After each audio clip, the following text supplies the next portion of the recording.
Hello friends, स्वागत है आपका वाईपी एजुकेशन ट्रिक चैनल पर। आज हम इस वीडियो में बात करेंगे जूनियर एडेड शिक्षक भर्ती का। ये सेकंड पाली का पेपर है जो प्रधानाध्यापक के लिए हुआ था। पेपर का नाम है देखिए शैक्षिक प्रबंधन एवं प्रशासन।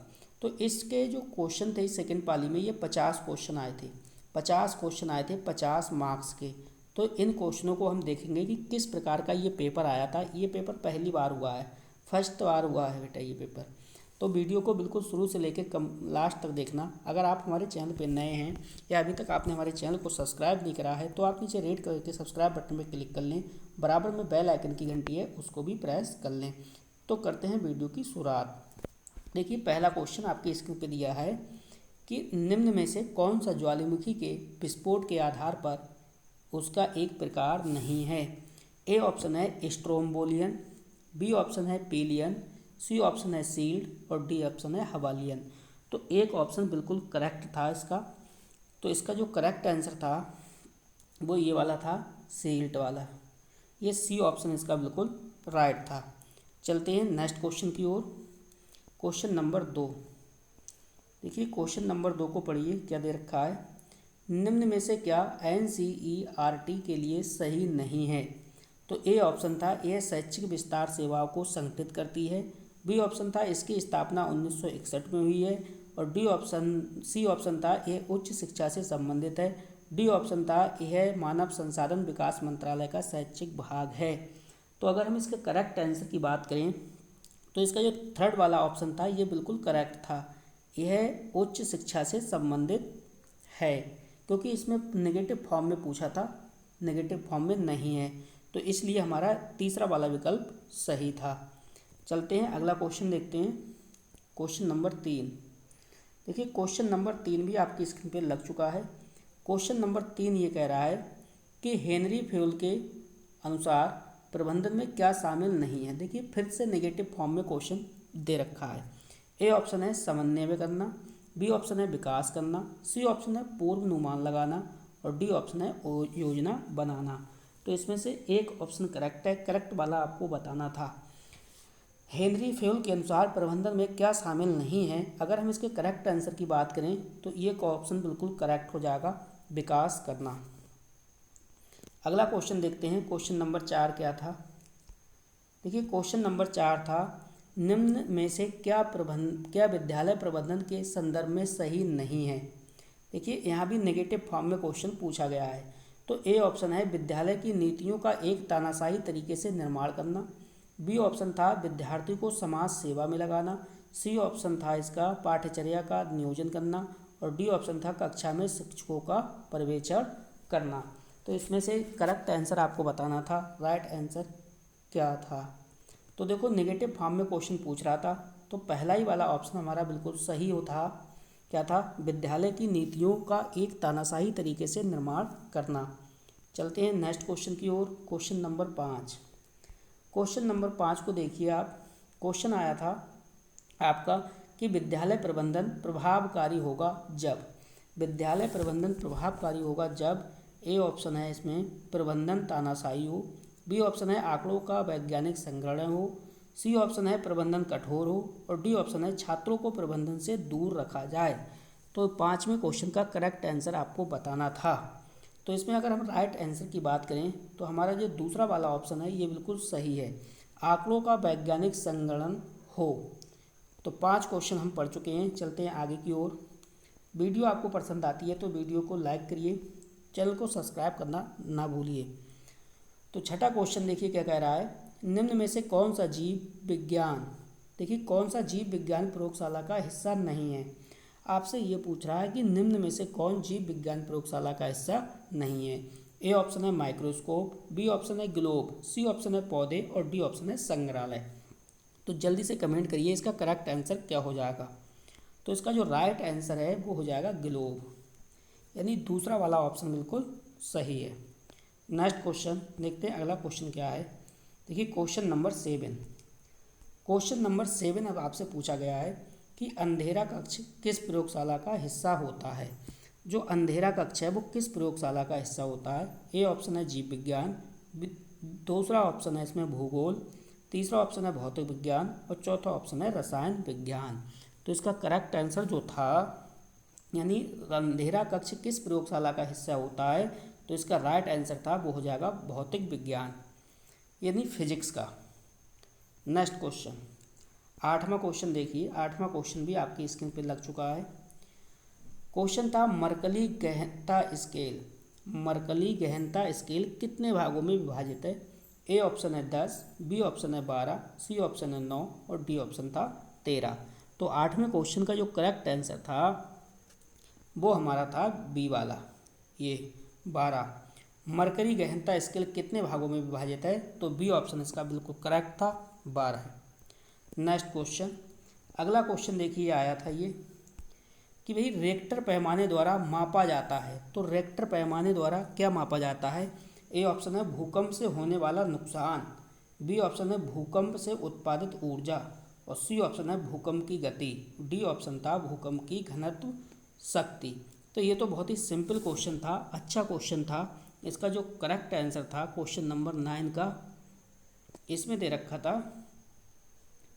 आंसर की में दे रखा था ये भूकंप से उत्पादित ऊर्जा। 9 का दूसरा, रिक्टर पैमाने से क्या मापा जाता है, लेकिन जो भूकंप की गति है वो मापी जाती है रिक्टर पैमाने से। लेकिन आंसर की में शायद यही दे रखा था, ऑफिशियल जो आंसर की आई थी उसमें 9 का ये दूसरा दे रखा था। नेक्स्ट क्वेश्चन देखते हैं क्या है, इस पर क्लियर करके बताना आप कमेंट बॉक्स में कि 9 क्वेश्चन का करेक्ट आंसर क्या होगा। क्वेश्चन नंबर 10, क्वेश्चन नंबर 10 आपसे ये पूछा गया था कि मरकली गहनता स्केल का प्रयोग संबंधित है, ये किस से संबंधित है? ए ऑप्शन है चक्रवात से, बी ऑप्शन है भूकंप से, सी ऑप्शन है सुनामी से और डी ऑप्शन है ज्वालामुखी से। क्वेश्चन नंबर 10 का करेक्ट आंसर आपको बताना था। तो जो मरकली गहनता स्केल का प्रयोग संबंधित है ये था भूकंप से, यानी 2 ऑप्शन बिल्कुल इसका सही था। अगला क्वेश्चन देखते हैं, चलिए अगला क्वेश्चन देखते हैं क्या है। अगला 11वां क्वेश्चन है विद्यालय के उत्पादन प्रबंधन का संबंध है। तो विद्यालय के उत्पादन प्रबंधन का जो संबंध है वो किससे है? ए ऑप्शन है छात्रों से, बी ऑप्शन है अध्यापक से, सी ऑप्शन है इनमें से कोई नहीं, डी ऑप्शन है प्रधानाध्यापक से। तो 11वें क्वेश्चन का आपको करेक्ट आंसर बताना था, इसका राइट आंसर क्या है? विद्यालय के उत्पादन प्रबंधन का जो संबंध है वो राइट आंसर था किससे? छात्रों से। पहला वाला ऑप्शन बिल्कुल सही था। नेक्स्ट क्वेश्चन देखते हैं 12वां क्वेश्चन ये था कि जब प्रबंधन की शक्ति एक अथवा कुछ व्यक्तियों के हाथ में हो तो इसे कहते हैं। देखो, जब प्रबंधन की शक्ति एक अथवा कुछ ही व्यक्तियों के हाथ में हो तो इसे क्या कहते हैं? ए ऑप्शन है अधिकार, बी ऑप्शन है केंद्रीकरण, सी ऑप्शन है विकेंद्रीकरण और डी ऑप्शन है नियंत्रण। तो एक ऑप्शन इसका बिल्कुल सही था।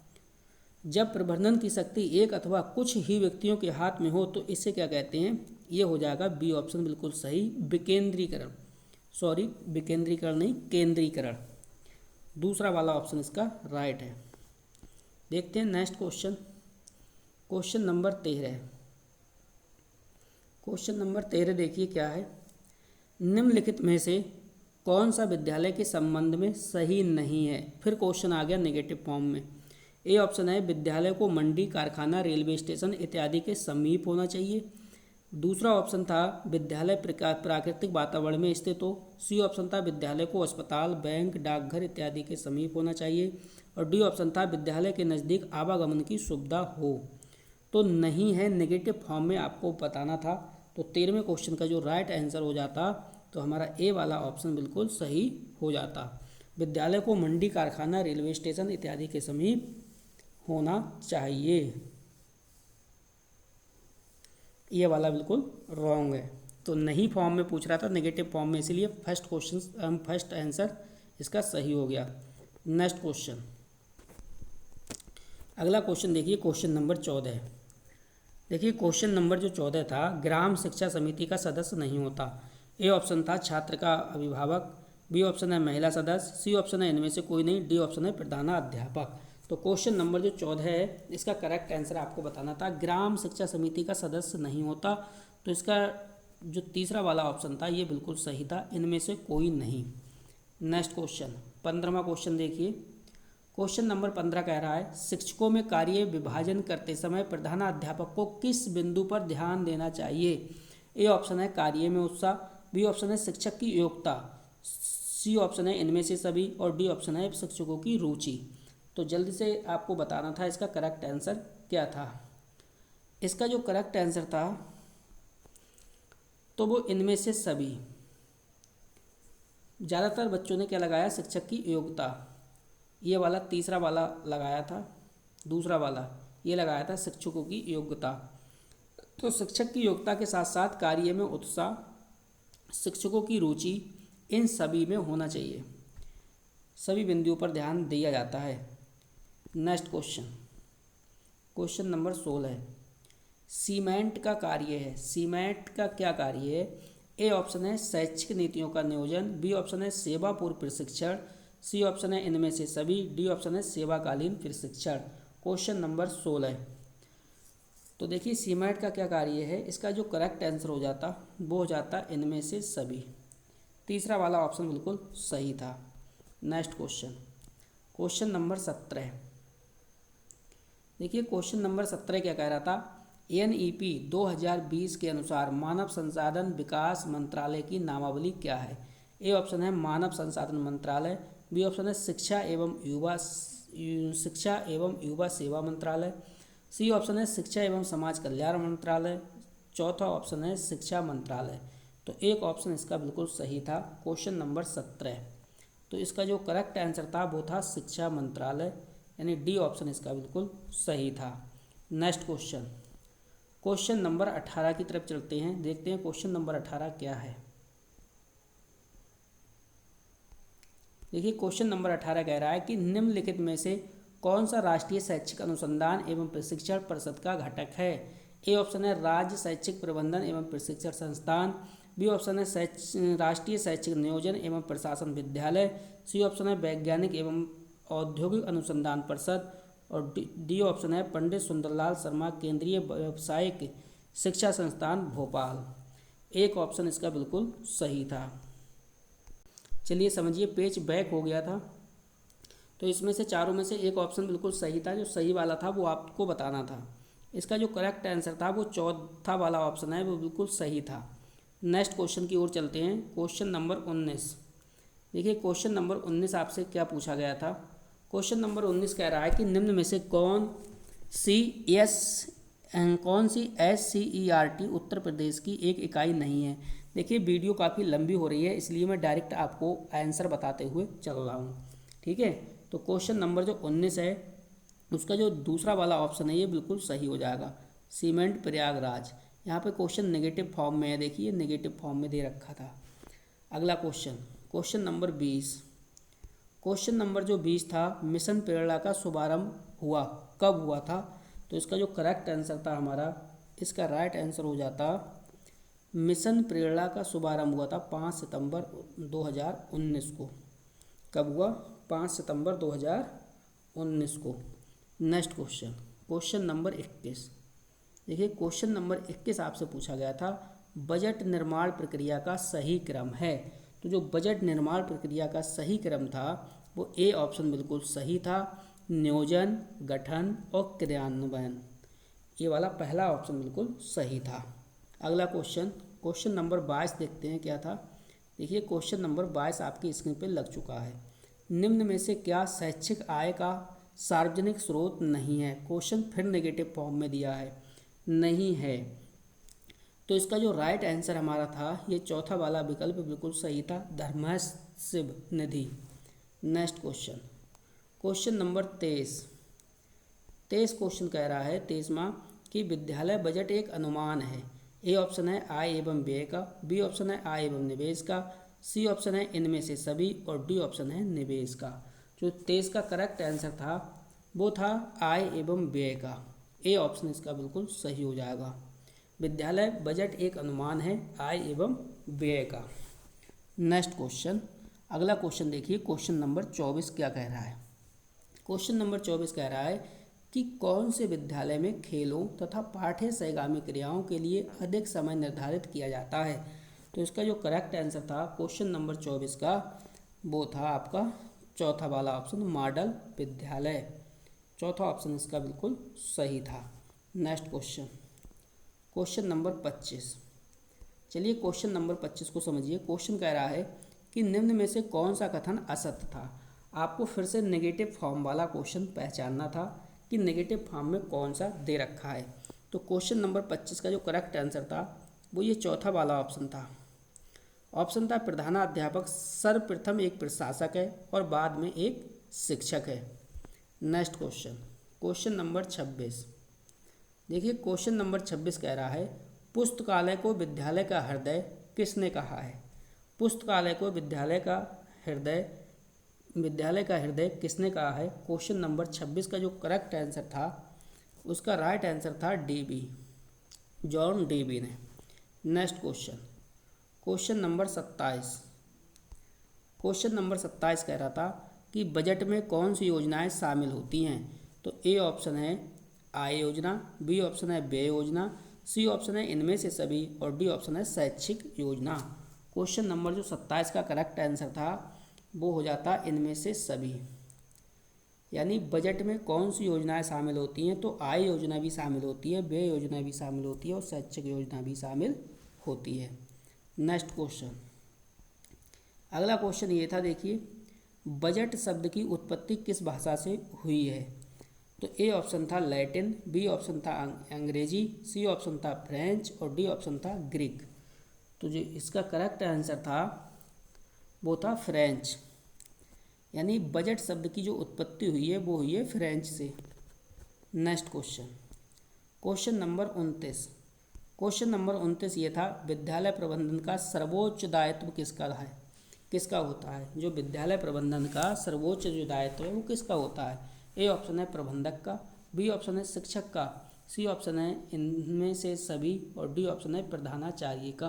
क्वेश्चन नंबर अगर हम 29 की बात करें तो विद्यालय प्रबंधन का जो सर्वोच्च दायित्व होता है सबसे ज़्यादा सर्वोच्च, तो वो होता है प्रधानाचार्य का। डी ऑप्शन इसका बिल्कुल सही था। 30वां क्वेश्चन देखिए, 30वां क्वेश्चन था बाल भवन सोसाइटी किससे संबंधित है। तो बाल भवन सोसाइटी जो थी वो किससे संबंधित थी ये आपको बताना था। ये थी प्राथमिक शिक्षा से। पहला वाला ऑप्शन बिल्कुल सही था। नेक्स्ट क्वेश्चन, अगला क्वेश्चन आपसे पूछा गया था कि भाई इस्कोले किस भाषा का शब्द है। तो आपसे पूछा गया था इस्कोले किस भाषा का शब्द है। Question number 31। तो जो इस्कोले है वो ग्रीक भाषा का शब्द था। दूसरा वाला ऑप्शन बिल्कुल सही था।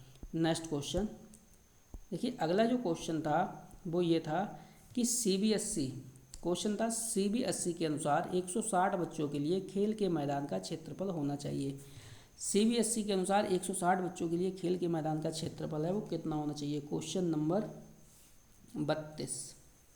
अगर हम इसके करेक्ट आंसर की बात करें तो खेल का मैदान है 2 से 3 एकड़ होना चाहिए। चौथा वाला ऑप्शन बिल्कुल सही है। Next question, question number 33। Question number 33 ये पूछा गया था कि समुदाय जीवन जीने के तरीकों को सीखने के भिन्न तरीकों के लिए एक बालक की प्रयोगशाला है, किसका कथन है। ये पूछा गया था आपसे कथन कि ये किसका है। तो ये जो कथन था वो था J.U. मैकेल्स का। Next question, question number 34। देखिए आपकी स्क्रीन पे क्वेश्चन नंबर ये 34 लग चुका है। क्वेश्चन नंबर 34 क्या कह रहा है समझो। CHWB का पूरा नाम बताना था। तो क्वेश्चन नंबर जो 34 का करेक्ट आंसर था वो था सेंट्रल सोशल वेलफेयर बोर्ड, ये वाला central social welfare board. Next question, question number 35। Question number जो 35 आपसे पूछा गया था कि अनुदान व्यवस्था का सुझाव दिया था। तो जो अनुदान व्यवस्था का सुझाव दिया था वो किसने दिया था। Question number 35। तो जो अनुदान व्यवस्था की बात की थी वो थी वुड डिस्पैच ने। चौथा वाला ऑप्शन बिल्कुल सही था। Question number 36। देखिए क्वेश्चन नंबर 36 को समझिए। क्वेश्चन नंबर 36 ये था विद्यालय शिक्षा बाला से क्या संबंध है। क्वेश्चन नंबर अगर 36 की हम करेक्ट बात करें तो इसका संबंध था अधिगम सहायक सामग्री के रूप में भवन। क्वेश्चन नंबर 37 की बात करते हैं। क्वेश्चन नंबर 37 का करेक्ट आंसर क्या था। देखिए क्वेश्चन नंबर 37 कह रहा था किस प्रकार के बिजली संकेतकों का प्रयोग बाढ़ की चेतावनी के लिए किया जाता है। तो इसमें जो करेक्ट आंसर था वो हमारा दूसरा वाला विकल्प बिल्कुल सही था, हरा, पीला और लाल। नेक्स्ट क्वेश्चन की ओर चलते हैं। Question number 38। क्वेश्चन नंबर 38 देखिए क्या कह रहा है आपसे। ये कह रहा है संस्था के लिए आवश्यक भूमि, भवन, निर्माण कार्य इत्यादि भाग हैं। तो ये किसके भाग हैं? Question number 38। तो ये भाग हैं, इसमें दूसरा वाला ऑप्शन बिल्कुल सही था, अस्थापना प्रबंधन के। Next question, question number 39। 39 number question आपके स्क्रीन पे लग चुका है। वीडियो को लाइक नहीं करा, वीडियो को लाइक करिए। चैनल को सब्सक्राइब नहीं करा, चैनल को सब्सक्राइब कर लीजिए। निम्न में से कौन सा पुस्तकालय का एक प्रकार है? आपको ये बताना था कि निम्न में से कौन सा पुस्तकालय का एक प्रकार है। 39। अगर हम इसके करेक्ट आंसर की बात करें तो कक्षा पुस्तकालय, ये वाला इसका ऑप्शन बिल्कुल सही था। नेक्स्ट क्वेश्चन, क्वेश्चन नंबर 40 देखिए क्या है। क्वेश्चन नंबर 40 को पढ़िए। कह रहा है प्रगतिशील शिक्षण विधियों को क्रियान्वित करने के लिए पुस्तकालय को एक अनिवार्य साधन समझना चाहिए, यह कथन किसका है? Question number 40। तो इसका जो दूसरा वाला ऑप्शन है ये बिल्कुल सही है, मुदालियर आयोग का। चलते हैं नेक्स्ट क्वेश्चन की ओर। Question number 41। अगर हम क्वेश्चन नंबर 41 की बात करें तो क्वेश्चन कह रहा है ऑडिटिंग के प्रकार होते हैं। तो ऑडिटिंग के कौन से प्रकार होते हैं? तो इसका जो करेक्ट आंसर था इसमें ये था पहला वाला ऑप्शन, 2 और 4 दोनों। 2 और 4 दोनों। नेक्स्ट क्वेश्चन देखिए 42वां। 42वां क्वेश्चन कह रहा है आपसे कि E.G. सैमसन ने मनोपोला उद्देश्यों को कितने भागों में बांटा है? तो इसका जो करेक्ट आंसर था 42वें क्वेश्चन का वो था ए वाला, 5 भागों में बांटा है। नेक्स्ट क्वेश्चन, अगला क्वेश्चन देखिए क्वेश्चन नंबर 43। शिक्षण मशीन की खोज किसने की? तो जो शिक्षण मशीन है उसकी खोज किसने की? क्वेश्चन नंबर 43 का जो राइट आंसर था वो था S.L. प्रेसी ने। Next question 44। 44 में बहुत ही सिंपल क्वेश्चन आया है। क्वेश्चन कह रहा है शाखीय प्रोग्रामिंग के प्रतिपादक थे। ये टेक्नोलॉजी जो बीएड जिसने करा है, बीएड में टेक्नोलॉजी का पेपर था, ये उससे क्वेश्चन है। शाखीय प्रोग्रामिंग किसके प्रतिपादक थे? तो इसका जो करेक्ट आंसर था क्वेश्चन नंबर 44 का ये दूसरा वाला ऑप्शन बिल्कुल सही है, N.M. क्राउडर। ये तो सभी का लगभग सही गया होगा। अगला question, question number 45। Question number 45 ये कह रहा है कि शिक्षण में मध्यस्थ चर का उदाहरण है। तो शिक्षण में मध्यस्थ जो चर है उसका उदाहरण कौन सा है? ए ऑप्शन है विषय वस्तु, बी ऑप्शन है विद्यार्थी, सी ऑप्शन है इनमें से सभी और डी ऑप्शन है शिक्षक। तो इसका जो करेक्ट आंसर था वो चौथा वाला ऑप्शन बिल्कुल सही था, शिक्षक। नेक्स्ट क्वेश्चन है क्वेश्चन नंबर 46। क्वेश्चन नंबर 46 पूछा गया कौन सा प्राथमिक शिक्षा से संबंधित है? तो इनमें से कौन सा प्राथमिक शिक्षा से संबंधित है ये आपको बताना था। तो इसका जो करेक्ट आंसर था 46 नंबर क्वेश्चन का वो था NCERT। चौथा वाला ऑप्शन बिल्कुल सही था। नेक्स्ट क्वेश्चन था जिला प्राथमिक शिक्षा कार्यक्रम कब प्रारंभ किया गया? तो जो जिला प्राथमिक शिक्षा कार्यक्रम कब प्रारंभ किया गया ये आपको बताना था। इसका राइट आंसर था 1992। चौथा वाला ऑप्शन बिल्कुल सही था। Next question, question number 48। चलिए क्वेश्चन नंबर अगर हम 48 की बात करें तो क्वेश्चन कह रहा था राज्य स्तर पर शिक्षा परिषद की स्थापना का सुझाव किसने दिया? इसका जो करेक्ट आंसर था वो था शिक्षा आयोग 1964 से 1966। दूसरा वाला ऑप्शन बिल्कुल सही था। अब देखिए 49वें नंबर पे चलते हैं। टोटल इस बुकलेट में 50 क्वेश्चन पूछे गए थे आपके प्रधानाध्यापक वाले में। ये सेकेंड पाली का पेपर था जो 17 तारीख को हुआ था। चलिए क्वेश्चन कह रहा है विद्यालय का स्पार्क प्लग क्या है? तो जो विद्यालय है उसका स्पार्क प्लग क्या है? तो जो चौथा वो वाला जो ऑप्शन था ये बिल्कुल सही था, समय सारणी। क्या था? समय सारणी। अब चलते हैं आज की वीडियो का ये लास्ट क्वेश्चन था, ठीक है, इस पेपर का ये लास्ट क्वेश्चन था। आपके देखिए 50 क्वेश्चन कंप्लीट हुए। 50 क्वेश्चन में आपके कितने मार्क्स आए? जल्दी से नीचे कमेंट में जाइए और कमेंट में जाके लिखिए आपके 50 क्वेश्चन में से टोटल कितना बन रहा है। टोटल 40 आ रहा है या 35 आ रहा है या कुछ और आ रहा है। तो जल्दी से कमेंट करिए कि आपके 50 में से कितने क्वेश्चन सही हुए। किसने कहा कि समय सारणी विद्यालय की दूसरी घड़ी है, ये किसके शब्द हैं, ये आपको बताना था क्वेश्चन नंबर 50। तो इसका जो करेक्ट आंसर था वो था मोहिउद्दीन का। तीसरा वाला ऑप्शन बिल्कुल सही था। तो ये आया था जूनियर एडिट प्रधानाध्यापक का पेपर, जो सेकेंड पाली में पेपर हुआ। तो आपके मार्क्स कितने बढ़ रहे हैं जल्दी से कमेंट करके बताइए। बस इस वीडियो में इतना ही था। वीडियो देखने के लिए आपका बहुत बहुत धन्यवाद। आपका दिन शुभ हो।